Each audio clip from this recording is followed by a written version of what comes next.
साँच्चै हुन्छ। यो फोटो हेर्नुहोस्, यो फोटो 1992-93 अथवा 30 वर्षभन्दा अगाडिको मास्कको नयाँ टेक्नोलोजी बारेमा मिटिङको फोटो हो। त्यहाँ एउटा महिला देख्नु भएको छ नि, उनको नाम चाहिँ जोना मेन्डेज हो। उनी चाहिँ सिआइएमा as a chief of disguise कार्यरत थिइन् त्यति बेला। मतलब कुनै एजेन्टले आफ्नो वेशभूषा कसरी बदलिने त्यो उनको डिपार्टमेन्टको जिम्मा थियो र यो फोटोको एउटा कहानी छ। खासमा त्यो फोटोमा भएको मिटिङ एकदमै हाई लेभल सेक्रेट मिटिङ थियो, जसमा चाहिँ त्यति बेलाको प्रेसिडेन्ट जर्ज एच.डब्ल्यू. बुशदेखि लिएर हाई लेभल अफिसियल्सहरू उपस्थित थिए। त्यही मिटिङमा जोना मेन्डेज पनि उपस्थित थिइन्। अब जोना मेन्डेजको फोटो त देखिहाल्नु भयो है, she is suppose to be a white woman. तर उनले त्यो मिटिङमा आफ्नो साथीको रूप धारण गरेका थिइन्। उनी एकजना ल्याटिन वुमन भएर त्यो मिटिङमा पुगेका थिइन्। प्रेसिडेन्ट बुशले अब सबै नर्मल मान्छे जस्तै नयाँ टेक्नोलोजी कुनै सुटकेस अर ब्रिफकेसमा छ होला भनेर यताउता हेरिरहेका हुन्छन्।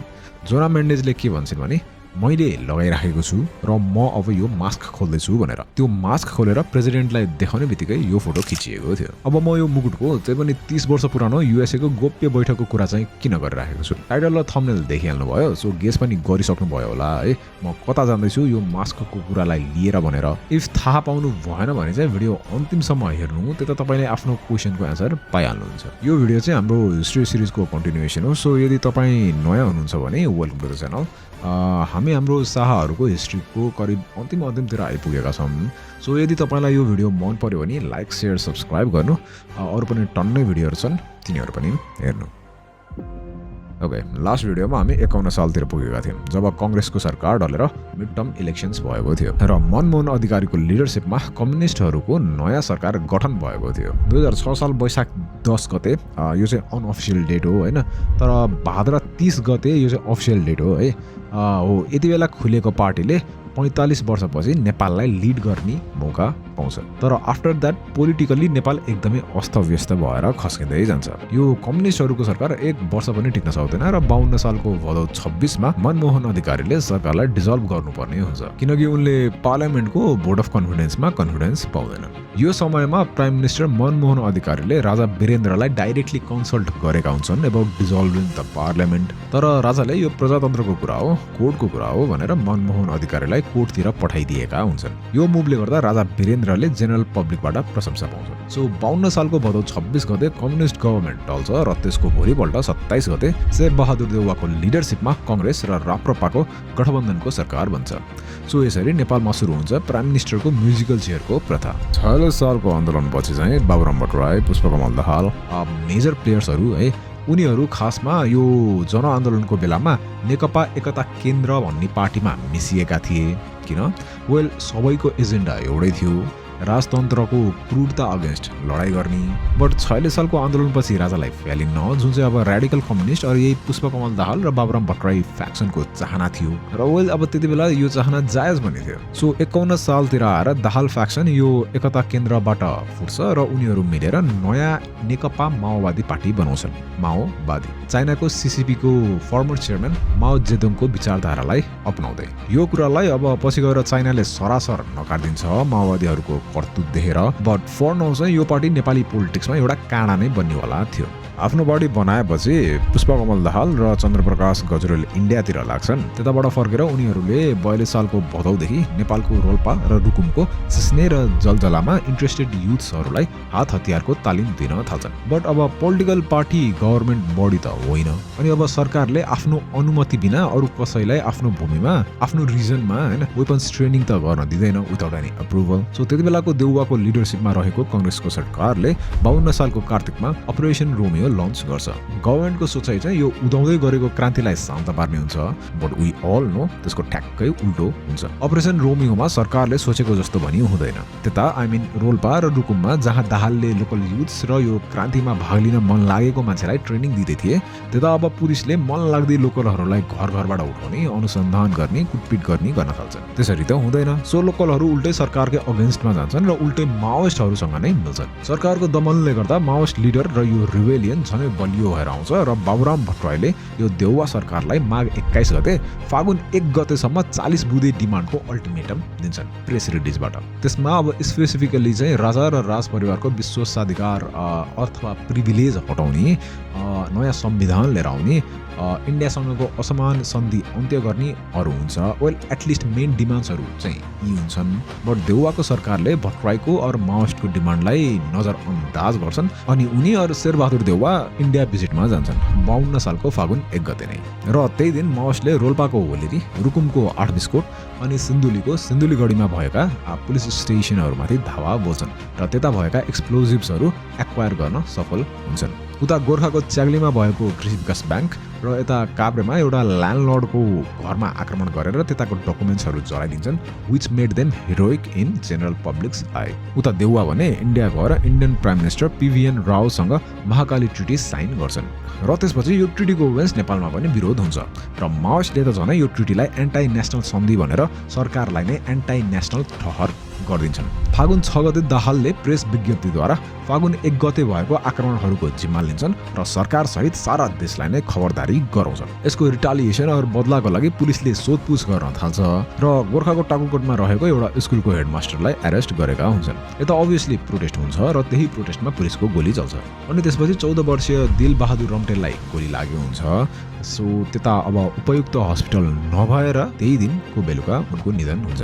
माओइस्टहरूले यो इन्सिडेन्टपछि दिलबहादुर रम्टेललाई यो जनयुद्धको पहिलो शहीद घोषणा गर्छन् र त्यताको लोकलहरूलाई पनि आफ्नोतिर अट्र्याक्ट गर्न सफल हुन्छन्। त्यसपछि पुलिसहरूबाट भाइलेन्स बढ्न थाल्छ र बदलामा माओइस्टहरूबाट पनि पुलिसलाई मार्ने क्रियाकलापहरू नेचुरली नै बढ्न थालिहाल्छ। देशमा जनयुद्ध बिस्तारै चर्किएकोले नेपालको पोलिटिक्समा उथलपुथल त हुने भइ नै हाल्यो।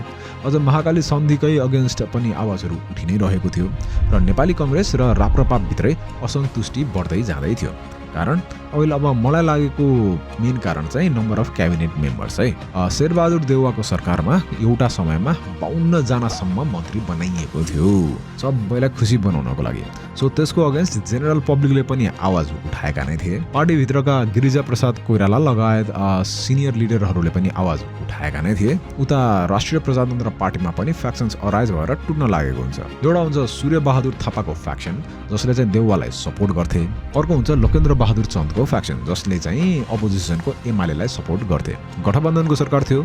सो इफ राप्रपा फुट्यो भने त ढल्यो सरकार र त्यही हुन्छ। राप्रपा फुट्छ, वेल नट लिटरली, जस्ट राप्रपाको हाफले कांग्रेसलाई सपोर्ट गर्दैन। देउवाले भोट अफ कन्फिडेन्समा हार्छन् र देउवाको सरकार ढल्छ 53 साल फागुन 26 गते।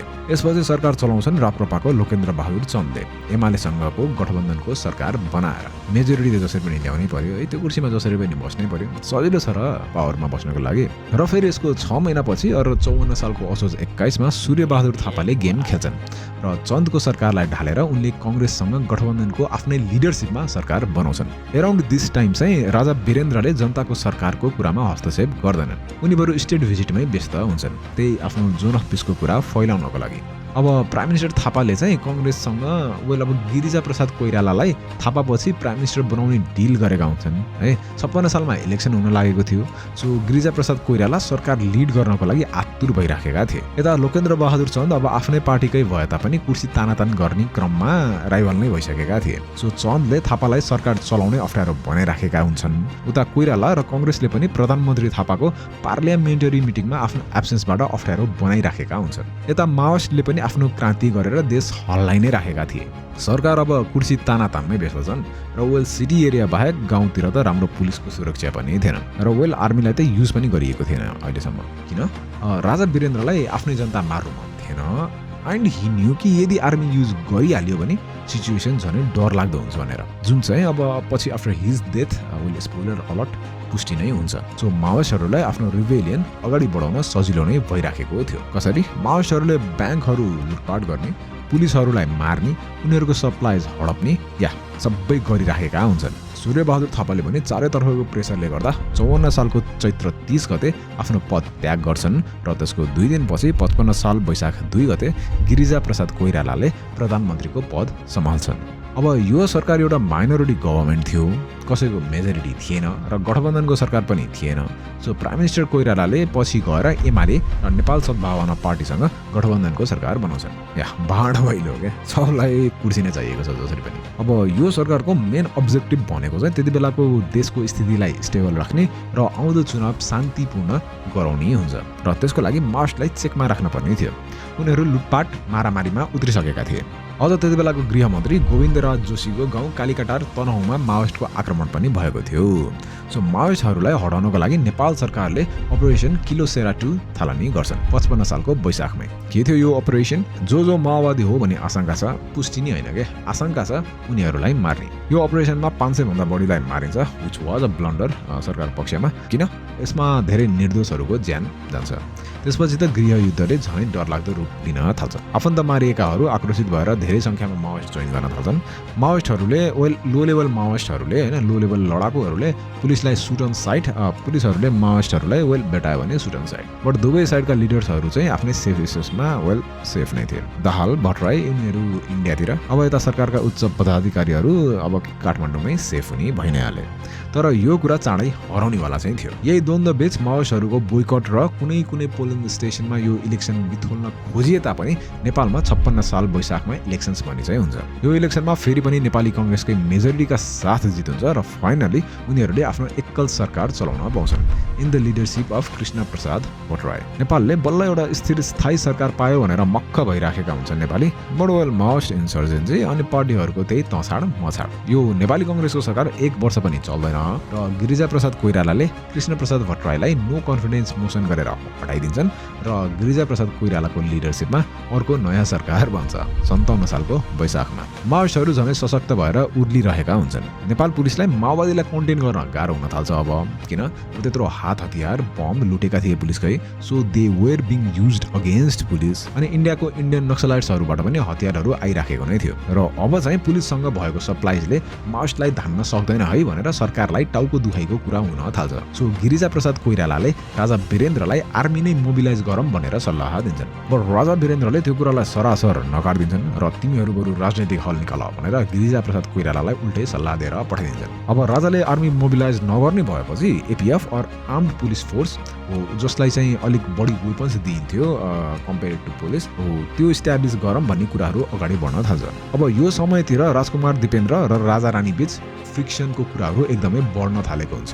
राजकुमार Dipendra wanted to marry his love Devyani Rana, तर रानी ऐश्वर्यालाई राणाहरूसँग कुनै पनि रिलेसन नै राख्नु थिएन, अझ स्पेसियली सी क्लास इम्पियर राणाहरूसँग। उनलाई त बरु सुप्रिया शाह वाज शाह तर नाता नजोडिने शाह हो, उनीसँग बिहे गरोस् लागेको थियो। सो राजा रानीले राजकुमार दिपेन्द्रलाई अल्टिमेटम दिएका हुन्छन् है, देवयानीसँग बिहे गर्यो भने तिमी अर्को राजा हुँदैनौ भनेर।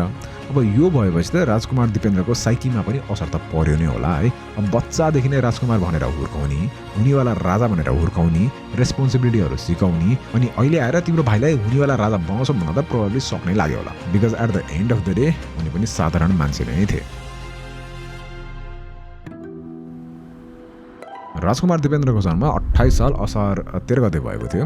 उनले आफ्नो प्राइमरी एडुकेसन नेपालकै कान्तेश्वरी शिशु विद्यालयबाट गरेका थिए। त्यसपछि उनले बुढा नीलकण्ठ स्कुलबाट आफ्नो स्कुलिङ इयर्स सकाए। स्कुलिङ इयर्स थालेपछि राजकुमार दिपेन्द्र आफ्नो आमा बुवाबाट अलिक टाढिन थालेका थिए। बट यो अब भर्खरको ठिटो अरू टिन भएर पनि हुनसक्छ होइन। अब यता स्कुलिङ इयर्समा चाहिँ उनी र पारस चाहिँ अलिक चण्डाल नै थिए भन्ने कुराहरू सुन्नमा पाइन्छ होइन, ड्रग्सहरू लिन्थे भन्ने हल्ला छ, बट यसको एभिडेन्स नै चाहिँ छैन। जस्ट अब मान्छेहरूको एनेक्डोटल र आफ्नो पर्सनल एक्सपिरियन्सको कुरा मात्र सुन्छौँ हामी यसबारे। त्यसपछि उनी उता इङ्ल्यान्डको इटन कलेजमा पढ्न पुगेका थिए आफ्नो बुवा पढेकै ठाउँमा होइन, जहाँ चाहिँ उनी फेरि was known to be a kind and sweet soul but also for his temper issues है। यता इटन कलेजमै हुँदा चाहिँ राजकुमार दिपेन्द्रको भेट देवयानी राणासँग भएको हुन्छ। यता दुवैजना एकदमै गहिरो लभमा पर्छन् र एक अर्कासँग बिहे गर्ने बाचा गरेका हुन्छन्। देवयानी त अब अघि पनि भनिहालेँ होइन, she was from C class Rana family. अब आँस उठ्दै कुरा लाग्छ है मलाई यो जातको भेदभातको, but it is what it is है। उनी पशुपति शमशेर जवरा जो फर्मर फरेन मिनिस्टर र Usha Rajesh Scindia who was a princess of last Maharaja of Gwalior हो, उनीहरूका छोरी थिइन्। देवयानीको फ्यामिली अब रोयल फ्यामिली भन्दा पनि धेरै नै धनी पनि थिए। अझ यसमा थप्नको लागि रानीले ज्योतिषलाई पनि राजकुमार दिपेन्द्र र देवयानीको बीच सम्बन्धको बारेमा सोधपुछ गरेका हुन्छन्। ज्योतिषहरूले के भनिदिन्छन्, देवयानी सुटेबल होइनन्, यदि बिहे भइहाल्यो भने पुरै राजा खानदान नै नष्ट हुन्छ। रानी ऐश्वर्यालाई त यता बुवाको क्लासको पनि प्रब्लम अनि उता आमा इन्डियन हुनुमा पनि प्रब्लम थियो। र अब ज्योतिषले यस्तो भनिदिएपछि त आई गेस हामी सबैले एकजना आमाको मन त बुझ्न सकिहाल्छौँ होला है। राजकुमार दिपेन्द्र जो चाहिँ उनको हजुरआमा बडा महारानी रत्न राज्य लक्ष्मीसँग क्लोज थिए, आफ्नो आमा बुवा भन्दा पनि रत्न राज्य लक्ष्मीको पनि राजा रानी जस्तै सिमिलर भ्यू पोइन्ट्स थियो। सो रानीले राजकुमारलाई उपयुक्त हुने राजकुमारी छानिसकेका हुन्छन्। इन सुप्रिया शाह र वी अल नो हैन घरमा त ममले भनेपछि सक्यो हैन अपेरेन्टली राजाको घरमा पनि रानीकै रजाइ चल्दो रहेछ 49 सालमा दिपेन्द्र नेपाल फर्केर त्रिचन्द्र कलेजबाट जियोग्राफीको स्पेसियलाइजेसनमा ब्याचलर्स गर्छन् र जियोग्राफीमै मास्टर्स गर्छन् ट्युबाट अनि पछि आएर यही 57 तिर उनी पीएचडी क्यान्डिडेट पनि थिए अब बिट्विन हिज एजुकेसन इयर्स चाहिँ उनले 49 सालमा राजकुमारी Diana yeah princess Diana from England हो उनलाई होस्ट पनि गरेका थिए र उनले अब प्रोबेबली अब सो अफ गर्नको लागि हैन ठिटै थिए उनले प्रिन्सेस डायनालाई कारमा घुमाउनको लागि रातमा सडकहरू नै बन्द गर्थे अरे र दुवैजना लङ ड्राइभमा जान्थे अरे प्रिन्सेस डायना भने यता नेपालमा हेल्थ र ह्युम्यानिटेरियन कजेसहरूलाई प्रमोट गर्नको लागि आएका थिइन् स्पेसिफिकली त त्यतिबेला नेपालमा बढी नै फैलिएको कुष्ठरोगको बारेमा अवेरनेस फैलाउनको लागि सो राजकुमारले राजकुमारीलाई होस्ट गरेका थिए त्यतिबेला राजकुमार दिपेन्द्रले मिलिटरी ट्रेनिङ पनि लिएका नै थिए उनलाई गनको पनि एकदमै सोख थियो किनकि he used to collect different kinds of gun so generally भन्नुपर्दा राजकुमार दिपेन्द्र एकदमै सोझा र शान्त स्वभावका थिए but he also had his hobbies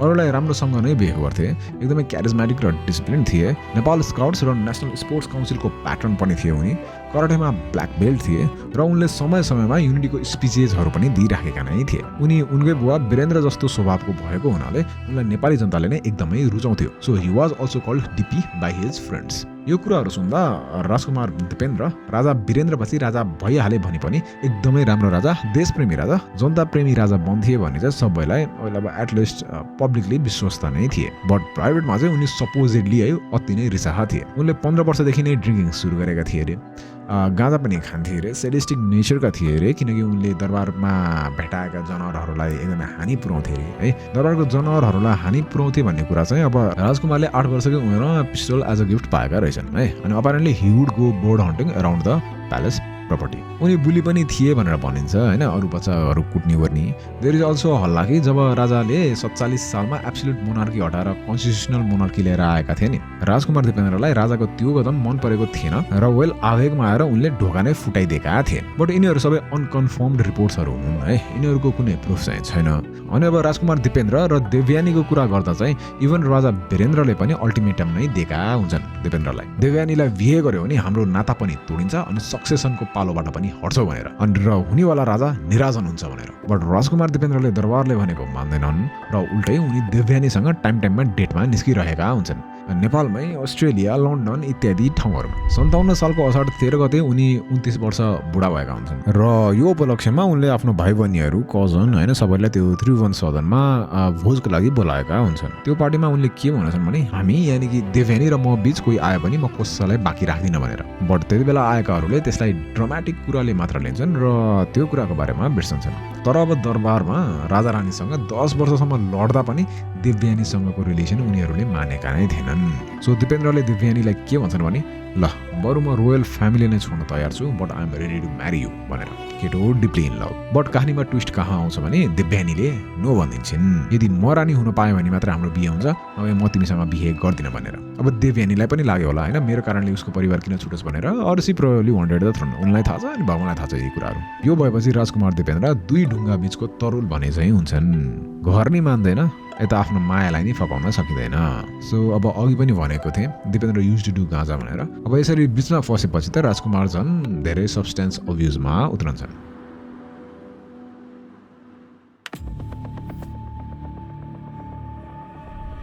2058 साल जेठ 19 गते अथवा जुन 1 2001 राजदरबारमा चलिआएको चलन जहाँ रोयल फ्यामिली हरेक महिनाको थर्ड फ्राइडे राति भोज गर्थे रमाउँथे एकअर्कासँग भेटघाट गर्थे त्यो दिनको पार्टी राजकुमार दिपेन्द्रले होस्ट गरेका हुन्छन् त्रिभुवन सदनमा जहाँ चाहिँ क्लोज फ्यामिलीको 24 जनालाई निमन्त्रणा दिइएको हुन्छ रातिको 7:30 को टाइम दिएर भोज सुरु हुनुभन्दा अगाडि नै राजकुमारले थोरै थोरै हुस्की लिएका हुन्छन् र भोज होस्ट गरिराखेका नै हुन्छन् आफ्नो हजुरआमा रत्न राज्य लक्ष्मी आउन नसक्ने भएर उनी हजुरआमा लिनको लागि जान्छन् र लिएर आएर उनी फेरि भोजमा सामेल हुन्छन् त्यसपछि राजकुमार भोजको माहौलमा डुब्न थाल्छन् र आफ्नै पर्सनल सिगरेटमा भएको ह्यास खाएर आफ्नो होस गुमाउन थालिहाल्छन् राजकुमार उभिनै नसक्ने भएपछि राजकुमार दिपेन्द्रलाई निराजन पारस र अरू दुईजना मिलेर उनको रुममा लगिन्छ राजकुमार दिपेन्द्र आफूलाई सम्हाल्नै नसक्ने स्थितिमा थिए रुममा भएको बेलामा राजकुमार दिपेन्द्रको कुरा देवयानी राणासँग भएको हुन्छ र लास्ट कलमा म तिमीसँग भोलि कुरा गर्छु गुड नाइट भनेर सुतेका हुन्छन् यसपछि राजकुमार दिपेन्द्र बाथरुममा गएर उल्टी गर्न थाल्छन् उल्टी गरेपछि राजकुमार होसमा आउँछन् र आर्मीको क्यामोफ्ल्याग एग्रेसिभ गरेर बन्दुकहरू लिएर रुमबाट निस्कन्छन्। यही बीचमा राजा वीरेन्द्र पनि त्रिभुवन सदनमा आएर आफ्नो आमासँग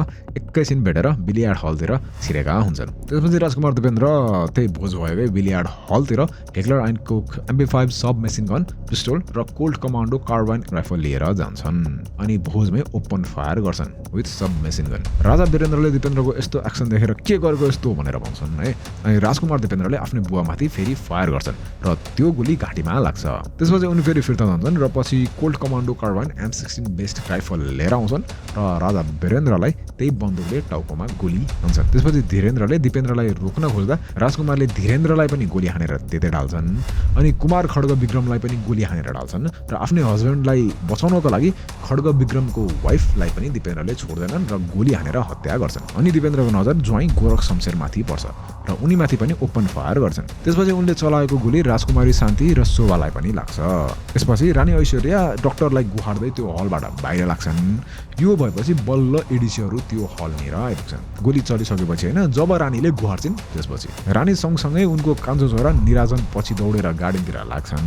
त्यसपछि राजकुमार दिपेन्द्र फेरि हलमा छिर्छन् र आफ्नै बहिनी श्रुतिमाथि गोली चलाउँछन्। त्यसपछि उनले अन्धाधुन गोली प्रहार गर्न थाल्छन् अनि लास्टमा राजा वीरेन्द्र र उनको भाइ धीरेन्द्रलाई फेरि टाउकोमा बन्दुक पड्काउँछन्। यो सबै भएपछि राजकुमार दिपेन्द्रले पारस शाह र फ्यामिली भएकोपट्टि जान्छन् बट उनीहरूमाथि गोली भने चलाउँदैनन् र त्यो हलबाट निस्कन्छन्। रानी ऐश्वर्याको सब पनि दिपेन्द्रको खोपीको सिँढी अथवा भर्याङमा भेटिन्छ है। उनलाई चाहिँ भर्याङको माथिबाट गोली हानिएको हुन्छ। निराजन र दिपेन्द्रको सब भने चाहिँ त्यही गार्डनमै भेटिन्छ। यसरी राजकुमार दिपेन्द्रले त्यो रात 8 जनामाथि गोली चलाउँछन् र लास्टमा आएर आफ्नो बायाँपट्टि कान पछाडि आफै गोली हान्छन्। उनलाई भेटाइएको बेलामा हि वाज कन्सियस तर उनको टाउकोबाट रगत र गिदी दुवै निस्किएको हुन्छ।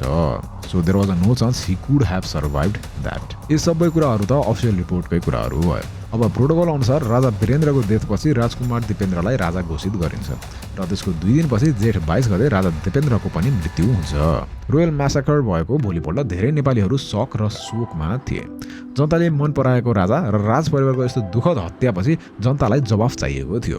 जनता दिपेन्द्र हत्यारा हो भन्ने कुरा मानिरहेका नै थिएनन्। तर त्यसकै भोलिपल्टदेखि संसारभर नै सबै न्युज एजेन्सीहरूले दिपेन्द्रलाई नै हत्यारा ठहर गरिसकेका थिए र पछि आएर त अब फिल्म र डकुमेन्ट्रीहरू समेत बनाइएको थियो जहाँ चाहिँ दिपेन्द्रलाई मेन कल्प्रिट नै ठहराइएको थियो। बट इज इट पोसिबल दिपेन्द्रले यो सबै हत्या गरेका थिए? पोसिबल त छ, हुनै नसक्ने कुरा चाहिँ होइन। 8 वर्षको उमेरदेखि उनलाई गन चलाउन दिइएको थियो। उनलाई वेपन्सको पनि सोख नै थियो हैन। आर्मी ट्रेनिङ पनि लिएका नै थिए उनले। So he definitely knew how to use weapons है। अब मेन कन्टेन्सनको कुरा चाहिँ राजा दिपेन्द्र राइट ह्यान्डेड हुँदाहुँदै उनले आफ्नो लेफ्टपट्टि गोली कसरी हाने भन्ने कुरा हो। अब बच्चैदेखि वेपन्स चलाइराखेकोले आफ्नो कान पछाडि पिस्टल राखेर लेफ्ट ह्यान्डले सुट गर्न त्यस्तो गाह्रो चाहिँ नपर्ला है। हुनै नसक्ने कुरा चाहिँ होइन त्यो। बट अब मान्छेहरूले आफूलाई गोली हान्दा नर्मल्ली आफ्नो जहिले चलाइराख्ने हात नै युज गर्छन् अर एटलिस्ट कान पछाडि चाहिँ आफूलाई गोली हान्दैनन् है।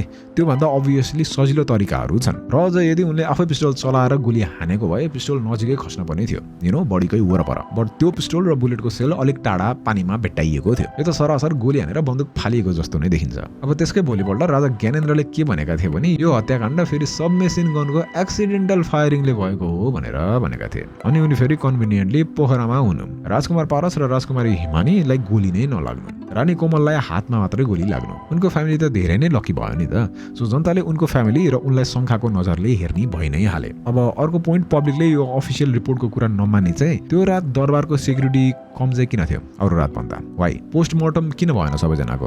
दिपेन्द्रको ड्रग टेस्ट किन गरिएन जबकि रिपोर्टमा चाहिँ दिपेन्द्र नसामा थिए भनेर भनिएको छ? अब त्यो क्राइम सिनमा भेट्टाइएको चुरोटको ठुटोको ल्याब टेस्टहरू गर्दा पनि कुनै पनि नसा भेटिएको नै थिएन। दिपेन्द्रलाई नै उपचार गरेका डाक्टरले पनि उनको ब्रेनमा अल्कोहल देखिएको छैन भनेर भनेका थिए। नजिकैको हस्पिटलमा नलगिकन किन छाउनी नै लग्यो? अब रिपोर्टमा सुटिङ 8:50 देखि 9:05 बिचमा भएको हो भनेर भनिएको छ र 15 मिनटसम्म सुटिङ चलेको थियो भनेर भनिन्छ। सो 9:15 मा नै हस्पिटलले डेड घोषणा कसरी गर्यो? अलि अगाडि नै सुटिङ भएको भए चाहिँ यस्तो घोषणा गर्न मिल्छ। और हस्पिटलमा आउँदा जीवित नै थिए बट उपचार गरिएन भने पनि यस्तो घोषणा गर्न मिल्छ। अनि यति धेरै कुराहरू हुँदाहुँदै यस्तो झुटो रिपोर्ट चाहिँ किन निकालियो?